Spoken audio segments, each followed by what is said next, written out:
Good morning, welcome to news analysis. నేను జ్యోత్స్న. డిస్కషన్లోకి వెళ్లే కన్నా ముందు వివిధ పత్రికల్లో వచ్చిన వార్తా కథనాలను ఒకసారి చూద్దాం. తెలంగాణ వార్తా పేపర్స్ చూసినట్టయితే ముందుగా ఈనాడు.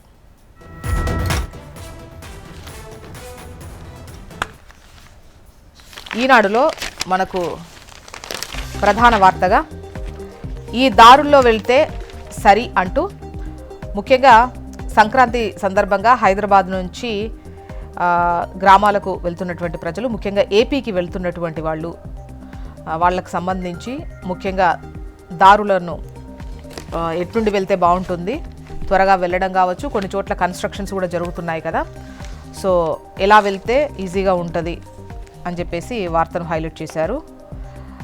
సాధారణంగా దిల్సుఖ్ నగర్ నుంచి చౌటుప్పల్కు 1 గంటలో చేరుకోవచ్చు, కానీ నిరుడు భోగి ముందు 3 నుంచి 4 గంటల టైం పట్టింది. అంతకు 2 రోజుల ముందు చాలా సమయం పట్టింది. ఇక శనివారం నుంచి సంక్రాంతి సెలవులు ప్రారంభమవడంతో హైదరాబాద్ విజయవాడ జాతీయ రహదారిపై వాహనాల రద్దీ బాగా పెరిగింది. మరోవైపు జాతీయ రహదారిపై అండర్ పాస్ వంతెన, సర్వీస్ రోడ్డు పనులు నడుస్తున్నాయి. ఈ నేపథ్యంలో హైదరాబాద్ నుంచి సంక్రాంతికి సొంతూళ్లకు వెళ్లే ప్రయాణికులు ట్రాఫిక్ చిక్కుల్లో ఇబ్బందులు పడకుండా ఉండేందుకు ప్రత్యామ్నాయ మార్గాల్లో వెళ్లడం మేలని పోలీసులు సూచిస్తున్నారు. మరి ఏ మార్గాల్లో వెళ్ళొచ్చు అంటే హైదరాబాద్ నుంచి గుంటూరు, మాచెర్ల, అద్దంకి, ఒంగోలు, నెల్లూరు వైపు వెళ్లే ప్రయాణికులు నార్కట్పల్లి వరకు వెళ్లి అద్దంకి జాతీయ రహదారిపై నుంచి వెళ్తూ ఉంటారు. వీరు విజయవాడ హైవే మీదుగా వస్తే హయత్ నగర్, అబ్దుల్లాపూర్ మెట్, చౌటుప్పల్, పంతంగి టోల్ ప్లాజా వద్ద రద్దీలో చిక్కుకునే ఛాన్స్ ఉంటుంది. నెక్స్ట్, ప్రభుత్వ తీరు మారదా అంటూ ఎన్నిసార్లు చెప్పినా రాజాసాబ్ టికెట్ ధరల పెంపుకు సంబంధించి హైకోర్టు అసహనం వ్యక్తం చేసిన విషయం ఇది.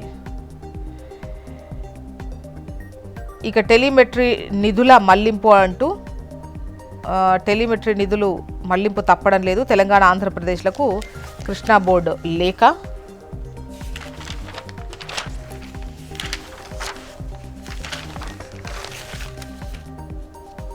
నెక్స్ట్,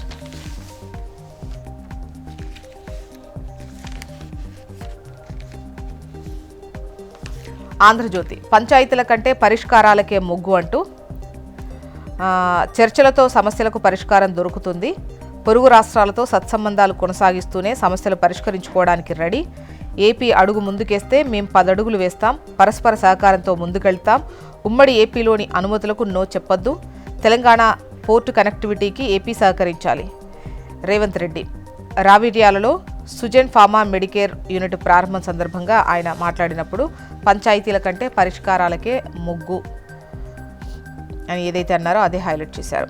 ఇక 83 లక్షల లంచం, టీటీడీకి 118 కోట్ల నష్టం అంటూ కల్తీ నెయ్యి కేసులో నిందితునిగా ఉన్న డైరీ నిపుణుడు విజయభాస్కర్ రెడ్డి అర్హత లేని డైరీలకు సహకరించడం ద్వారా ఆయా సంస్థల నుంచి ఆయన భారీగా లబ్ధి పొందారని స్పెషల్ ఇన్వెస్టిగేషన్ టీం తెలిపింది. Premier agri foods private limited అనే డైరీ ఎండీ జగన్మోహన్ గుప్తా నుంచి 2.5 లక్షలు లంచం తీసుకున్నారని, ఆల్ఫా డైరీ ప్రతినిధుల నుంచి 8 గ్రాముల gold coin, Vaishnavi, Bhole Baba, మాల్గంగా, premier foods తదితర డైరీల నుంచి హైదరాబాద్లోని హవాలా ఏజెంట్గా మొత్తం 83 లక్షలు లంచం తీసుకున్నారని, దీంతో 118 కోట్ల నష్టం అంటూ టీటీడీకి వచ్చింది అని చెప్పేసి స్పెషల్ ఇన్వెస్టిగేషన్ టీం విచారణలో తేలింది అంటూ ఈ వార్తనిచ్చారు. ఇక లెఫ్ట్లో చూస్తే కొల్లూరులో అర్ధరాత్రి భూమాఫియా వీరంగం, 300 కోట్లకు పైగా విలువైన భూమి కబ్జాకు యత్నం, బ్లూ షీట్లు, ఇతర సామాగ్రితో సహా ప్రణాళికతో 200 మంది దుండగులు, సిబ్బందిపై దాడి, 26 మందిపై కేసు. పైన టాప్లో పేరు పక్కనే గోవా టూర్లు, లిక్కర్ దావతులు, అగ్రివర్సిటీ పేపర్ లీకేజ్ వెనుక అసలు భాగోతం ఇది. ఇన్ సర్వీస్ ఏఈఓలతో ప్రొఫెసర్లు చట్టాపట్టాలు. 2021-22లో గోవా విహారయాత్రకు 2 బ్యాచ్లు. 2017 నుంచే అగ్రికల్చర్, బీఎస్సీ పరీక్షల్లో అక్రమాలు, పేపర్ లీకేజ్కు ఏటా చేతులు మారుతున్న లక్షలు, ఓ ఏఈఓ ఖాతా నుంచి 12 లక్షల లావాదేవీలు అంటూ వార్తను హైలైట్ చేసింది ఆంధ్రజ్యోతి. నెక్స్ట్, నమస్తే తెలంగాణ. ఇక్కడ బాబు బెదిరింపు, రేవంత్ దేబరింపు అంటూ నీళ్లపై గురు శిష్యుల దొంగాట, చర్చలు అంటూనే తెలంగాణ ప్రాజెక్టులపై చంద్రబాబు ఫిర్యాదు. ఏపీకి నీళ్లపై రాజీ పడేది లేదు. రాయలసీమకు జలాలు తరలిస్తాం, పోలవరం ప్రాజెక్టును పూర్తి చేస్తాం, దాని నుంచి విశాఖ, వంశధారకు నీళ్లు మాకు మిగిలితే తెలంగాణ వాడుకోవచ్చు. AP CM Chandrababu దబాయింపు.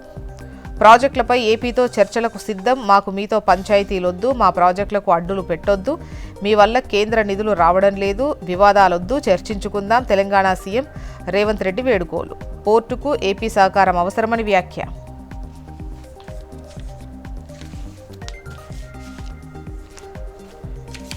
Next AP వార్తా విశేషాలు చూద్దాం.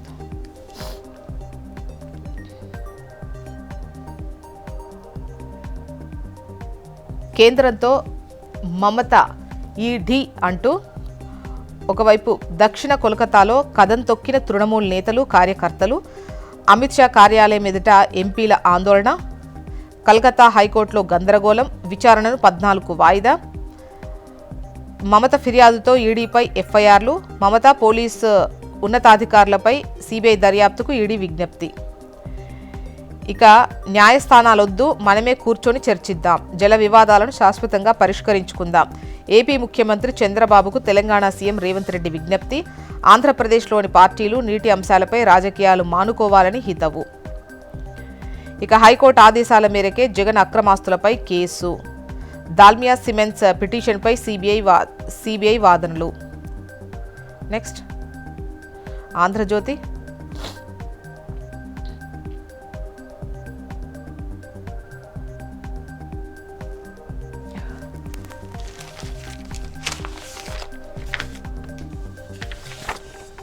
తప్పులు తేల్చేస్తాం అంటూ చంద్రబాబు పొలంబాట, రీసర్వే సమస్యలపై ప్రత్యేక దృష్టి.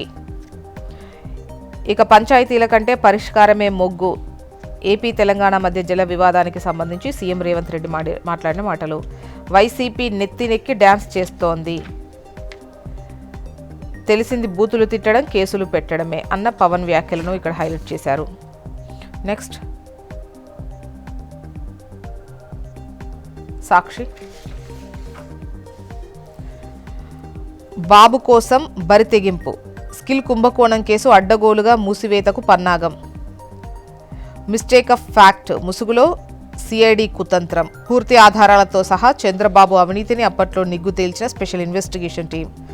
బాబు అవినీతికి ఆధారాలున్నాయన్న ఏసీబీ న్యాయస్థానం, అందుకే చంద్రబాబుకు రిమాండ్ విధింపు. బాబు పిటిషన్స్ను కొట్టివేసిన హైకోర్టు, సుప్రీంకోర్టు, కేసు దర్యాప్తుల్ని కొనసాగించాల్సిందే అన్న హైకోర్టు, కేసును కొట్టేయలేమని స్పష్టంగా చెప్పిన సుప్రీంకోర్టు. కుంభకోణానికి పాల్పడ్డారన్న ఈడీ, కాగ్ది సైతం అదే మాట అంటూ బాబు కోసం బరితెగింపు, సుప్రీం ఆదేశాలను బేఖాతరు చేస్తున్నారు.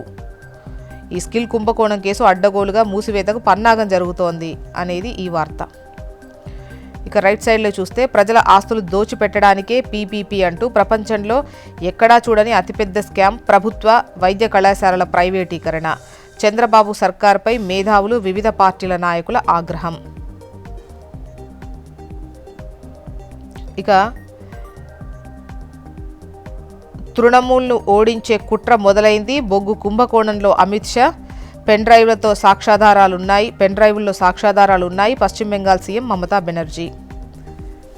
ఇవి ఇవాళ వివిధ పత్రికల్లో వచ్చినటువంటి వార్తా కథనాలు. ఇప్పుడు ఒక చిన్న బ్రేక్ తీసుకుందాం, బ్రేక్ తర్వాత డిస్కషన్లోకి వెళ్దాం. Stay tune.